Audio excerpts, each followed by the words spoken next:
খেলা হবে দিবস উপলক্ষে সালানপুর ব্লক তৃণমূল কংগ্রেসের তরফে ব্যাট বল ও ফুটবল বিতরণ। প্রায় 35টি ক্লাবের সদস্যদের হাতে ফুটবল এবং একটি দলের হাতে ব্যাট বল তুলে দেন ব্লক তৃণমূল কংগ্রেসের সহসভাপতি ভোলা সিং। তিনি জানান, বিধায়ক বিধান উপাধ্যায় ও যুবনেতা মুকুল উপাধ্যায়ের নির্দেশ মতোই ব্লকের 35টি ক্লাবের হাতে ফুটবল তুলে দেওয়া হয়। তাছাড়াও আরও কিছু ক্লাবের সদস্যদের ব্যাট বল দেওয়া হয়েছে।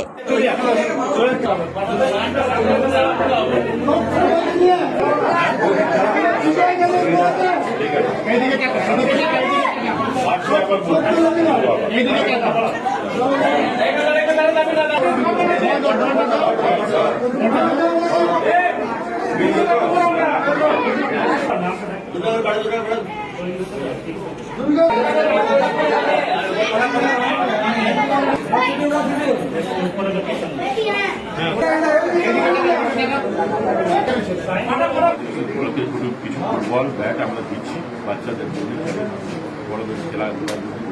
কত ফুটবল বিধায়ক বিধান উপাধ্যায় মুকুল উপাধ্যায়ের নির্দেশে, দিদির নির্দেশে এটা দেওয়া হচ্ছে, প্রত্যেক বছরই দেওয়া হয়। কতজনকে দেওয়া হলো? মোটামুটি 35 জন ছিল, আরো কিছু আছে, ওটা আমি দেখছি কিছুটা।